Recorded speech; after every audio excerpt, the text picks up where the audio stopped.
Iyong mga tol, isa na namang magandang araw mga kabungalos. Ayan. This day is check-up day. Ayan. Papunta kami sa clinic para sa kanyang last check-up. Ayan. Tapos, sipat-sipat lang. Napakaganda ng umaga. At ng mga halaman, presko talaga kapag may mga puno, ang sarap ng simoy ng hangin. Ramdam na ang Pasko kahit November pa lang. Ayan. Tamang akyat lang po si Butete at ayan na. Last check up niya ngayon. Tara, samahan nyo kami. Ang tabay lang sa panunood. Cheese!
A few moments later.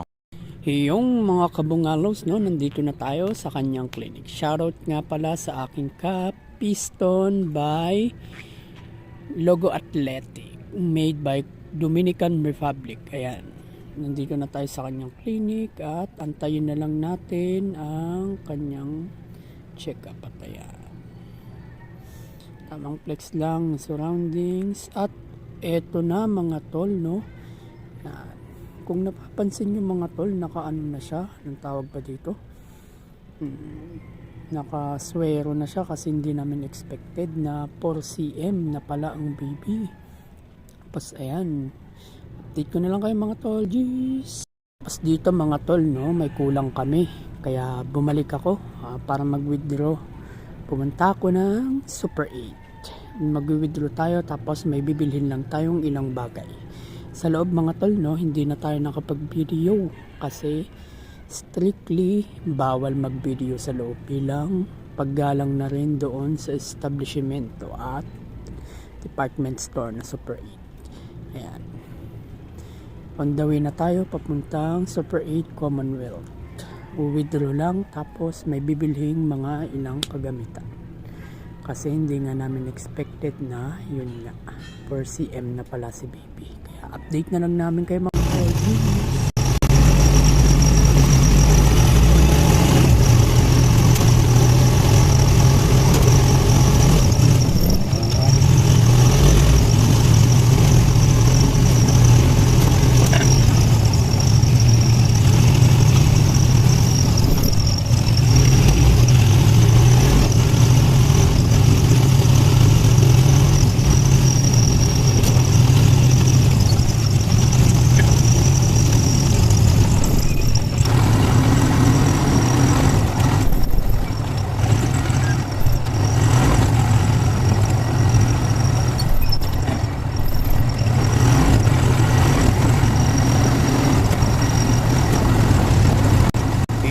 kabungalos, isang pa-bump muna at ayan, nakabalik na tayo. Hindi ko na binidyohan, gaya nga ng sabi ko, bawal mag-video sa loob. Ayan.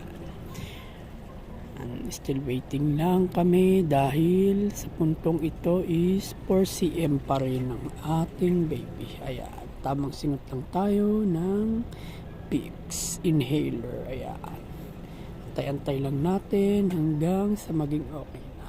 Baby, himas-himas muna. Ayan, update na namin kayo mga tol. Jeep. 2 hours later. Yan no, ayan na po. Dito po mga kabungalos is 7cm na si baby. Malapit nang lumabas kaya konting practice at push pa. Dito nag-exercise na siya at nag-squat para mas mabilis bumaba si baby. Para mamaya makisilayan na natin siya. Ayan. Konting kembot, konting kending. Tapos eto na nga.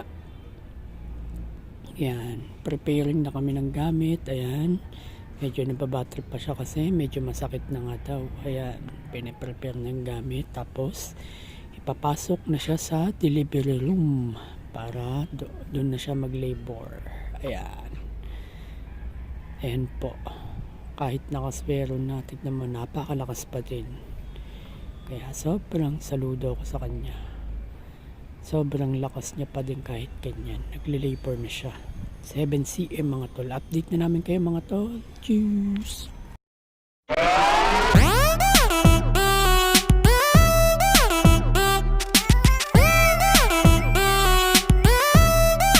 Check it out. Check it out.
Yung mga kuya, mga tol, mga kabungalos, welcome back sa ating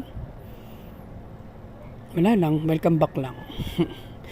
Eto mga tol, 8cm na to, so malapit na, konting push na lang, kaya inaalalayan kasi dyan baka matumba kasi medyo may kirot na yan, kaya ayan, lakad, atras abante, tapos mamaya irihan time na yan.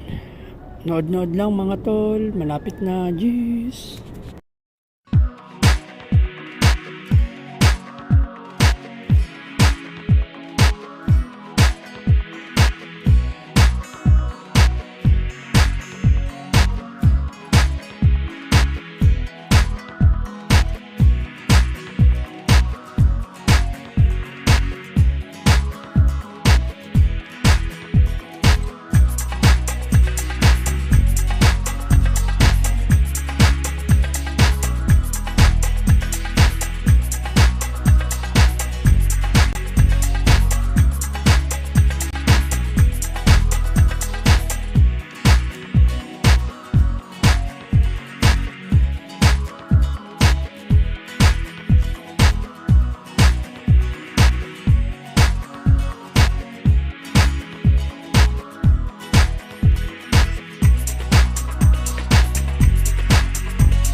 Many months later. Yun mga kuya, nasa delivery room na siya.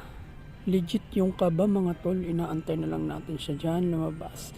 At 3, 2, 1 and charan! Ayan mga kuya, sobrang saya ko rito kasi yung kaba ko at saka yung sobrang tagal kong paghihintay, napawi nung nakita ko ang aking anak.